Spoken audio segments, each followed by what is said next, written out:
vết về lồng bạn chẳng ai ở đằng chẳng của phút ông sầm đầy mà ơi chuyện sầm đầy người dân bàn chia ca để đằng nó bị chui á còn ao dân cho tôi slot là ngày đằng là chỉ vết về chỉ ca lồng bà bàn tới tục ở dân phần trái tròn cắt đây tục lồng bà nâng to là chỉ vết về tục lồng bà rồi rương ráo trong chỉ vết cái này ấy sập cột nâng bán pho sầm rạch nó miên tầm lay miên pho sầm rạch nó thao kê hay đấy ban chỉ thay mình nên thao thao mau khi mình nghe sầm rạch ban đấy mình nuôi với trừ tranh opasa tranh ban nhà ha chỉ vết đua đây trong vật đạn nâng á trong ca chlong cắt ban nhà ha tục lồng bạc nông chỉ vết nông chỉ ca cro nè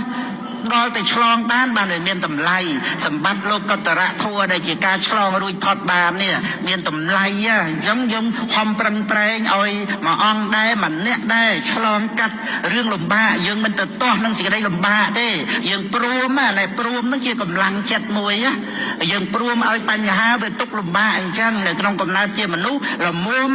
តស៊ូយកជ័យជំនះបានមិនសត្វក្នុងអបាយភូមិណាយើងបានរង្វាន់ដើមទុនមកកើតជាមនុស្សហើយយើងព្រមឲ្យបញ្ហាជីវិតដោយលំបាកអញ្ចឹងតែឆាំងមកចានអ្នកជីវិតតាមអញ្ចឹងយើងបាត់ទៅតោះទេតែយើងមកប្រឹងប្រែងខ្លួនយើងនេះណាដើម្បីឆ្លងឲ្យរួចផុតពីបញ្ហាទុកលំបាកហ្នឹងអញ្ចឹងលទ្ធផលដែលឆ្លងរួចពីឧបសគ្គគឺសេចក្តីព្យាយាមឃើញទេព្រះអង្គសម្ដែងពោធិបក្ខយធម៌ឡើង9ពោធិបក្ខយធម៌ណាវិរិយៈហ្នឹងចាំបាច់ត្រូវតែប្រឹងប្រែងព្យាយាមហ្នឹងឯងអញ្ចឹងយើងមកប្រឹងប្រែងឲ្យមានកម្លាំងចិត្តខ្លួនយើងមិនទៅតោះអីដូចមេរៀនណាវល់ថាមេរៀនលំបាកមកពីយើងខ្សោយយើងរៀនអត់សូវចេះថាមេរៀនលំបាកធ្វើអត់ត្រូវតែដល់យើងខំប្រឹងប្រែងរៀនឲ្យប្រកែទៅមេរៀនដាក់មកគឺយើងធ្វើរួចធ្វើបានយើងដឹងថា